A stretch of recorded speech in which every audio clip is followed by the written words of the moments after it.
नमस्ते। हम आप सबको हवन का गीत सुनाएंगे जो कि बजरंगबली जी के लिए है, निमंत्रण गीत।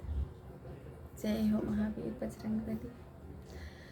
हमरे घरे में होला, हमरे घरे में होला पूजा तोहार हो, हवनिया में आई जइह अंजन के लाल हो, हवनिया में आई जइह।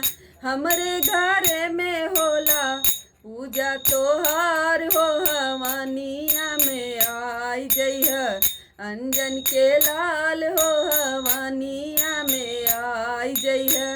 अवध नगरिया से सीता जी आई है, अवध नगरिया से सीता जी आई है। संगवा में आई है उनके, संगवा में आई है उनके दशरथ के लाल हो, हवनिया में आई जइह अंजन के लाल हो, हवनिया में आई जइह।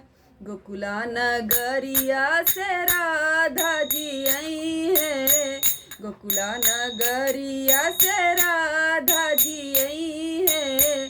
संघवा में आई है उनके, संघवा में आई है उनके यशोदा के लाल हो, हवनिया में आई जइह अंजन के लाल हो, हवनिया में आई जइह।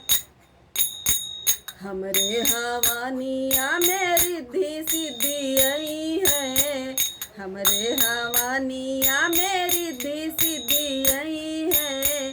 संघवा में आई है उनके, संघवा में आई है उनके गौरा जी के लाल हो, हवनिया में आई जइह अंजन के लाल हो, हवनिया में आई जइह।